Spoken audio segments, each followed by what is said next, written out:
this might actually be the first video I've ever edited in Premiere Pro.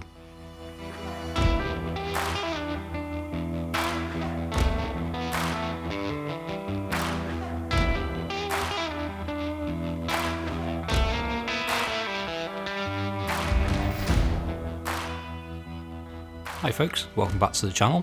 If you're new here, my name is Ben and I'm a photographer and videographer based in North Wales. So, I've been away for quite a while and I mentioned in my last video or two that I invested quite heavily in new camera gear over the last few months. The main one being my primary video camera. And it is, well, you already know, you've read the title. This is the Sony FX3. So yeah, Sony FX3. I have been waiting for this camera for quite some time. I've had it about 3 or 4 weeks now, and so far I cannot be happier with it. So why the Sony FX3? To be honest with you, I was trying to buy a Sony a7S III. In fact, I even went ahead and bought a half cage for the Sony a7S III, but it was sold out everywhere. I could not get hold of it. But then, because they were sold out everywhere and I couldn't get one, obviously I was aware of the FX3 already, and I started doing a bit more of a comparison between the two and realised quite quickly this was actually probably the better camera for me. I'm not going to run through specs or any of that. You've seen all that already. It's been out a little while now. But a big reason for me getting this camera over the S3, one of them was the XLR audio handle, which is included with the FX3. I do like the fact that this whole thing can be detached. I'm glad it wasn't just built in. It's not the most solidly built piece of kit that I've ever owned. I have seen quite a few people who have broken them, but for the kind of work that I do, especially the more commercial and freelance stuff, it is very nice having those XLR inputs as well as another 3.5mm. For example, on a client shoot, I can have the Rode NT-G4 Plus, a shotgun mic, plugged into one of the XLR inputs. I could have this Deity VMic D3 Pro plugged into the second XLR input, and then plugged into the 3.5mm jack input 3. I can have the Rode Wireless Go 2, which I can split into left and right channels, one on each person, and then I can have 4 tracks of audio going straight into the file. It's fantastic. Yes, you can buy the K3, the XLR module. You can buy it separately for the a7S III, but when I started thinking about it more, I was looking to buy a camera purely for video, never really intending to take a picture with it, in which case I would never need the prism on top which houses the viewfinder.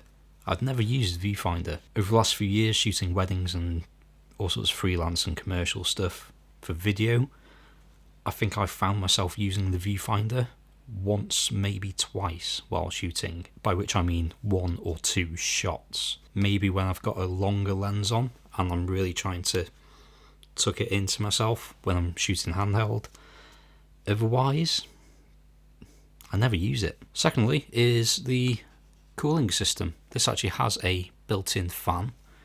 You can see one side there and underneath. An active cooling system, which I mean, here in Wales, we're not exactly shooting in particularly hot conditions most of the time, although 2 of the weddings I shot this year were record hot days for the area. But even then, the A7 III and the A7R4, they weren't even near overheating. But it's nice to know that something is happening in there to try and prevent overheating. Now, in terms of shooting style, I love shooting handheld, in which case this camera is actually very well suited. As you've probably seen before, we have the directional nubbins there on the top of the camera rather than on the back. It would usually be around here, and because of the ergonomics of the grip, you actually find yourself holding the camera with 3 fingers on the grip,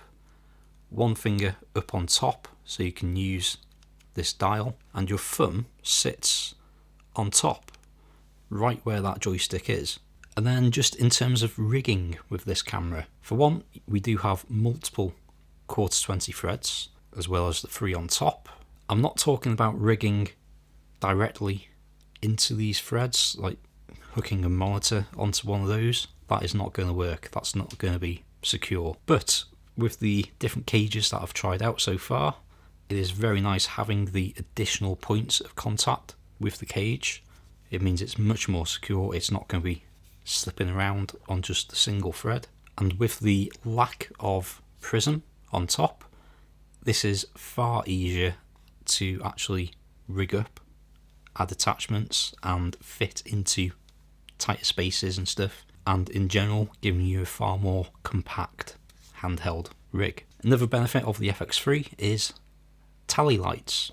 So not only when I'm shooting on a job, or if I'm shooting myself, vlogging, just like this, we have 3 tally lights on this camera. 1 around the record button, a small one up on the top corner, as well as this big red bar right on the back, which means that if I'm recording myself, I can clearly see there's a tally light. If I've got it set in the corner of a room as a B camera, I can see visually that it is recording, as well as on-screen tally. You see the big red box around the side?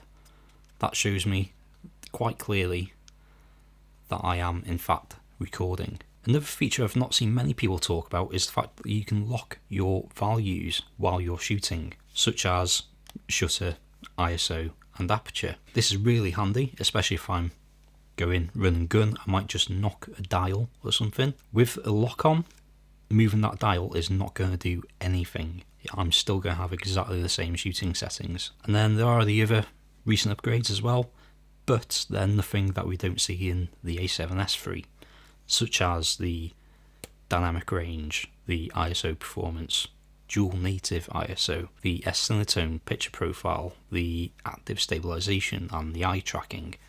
All of that is exactly the same. In terms of the picture profiles, I've been loving the colours in this camera so far. This is the first time I've ever had 10-bit colour, and I have to say, even shooting without a picture profile, just in the standard mode, it looks really good. S-Cinetone is nice. I've used it once in my I'm Back video, and it is quite a nice profile to grade. You don't need to do much to it at all to make it look good, and you still have a decent amount of dynamic range. But the main thing with this camera now is I've been shooting in S-Log3. Yes, I've had S-Log3 before in the A7C, which we're shooting on right now, in the A7 III, on the A7R4, but they've all been 8-bit colour, and the colour still can't really be pushed around too much. On this thing though,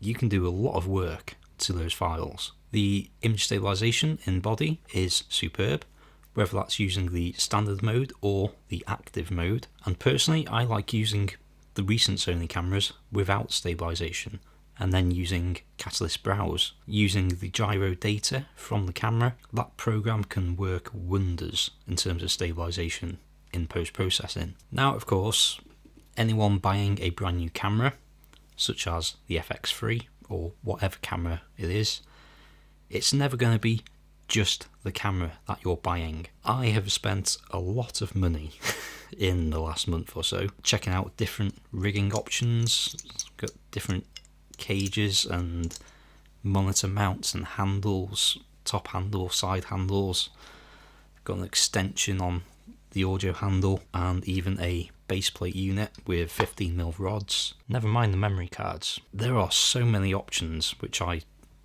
had never even thought of or used before, and if you're interested, do be sure to hit subscribe down below. I will be covering all of these in future videos, and let me tell you, NATO Rail has changed my life. How have I never used NATO Rail before? So yeah, that'll do for this video. I have a Sony FX3 now. I'm delighted to have it. I'm really pleased with the footage that's come from it so far. and I cannot wait to do a full wedding season with it next year. Like I say, be sure to hit subscribe if you want to see future videos on all of the different cages and rigging options and everything else. Otherwise, I hope you enjoy this video. I hope you may find it useful. I'm not really sure why, but yeah, be good, stay safe, get shooting, and I'll see you in the next video.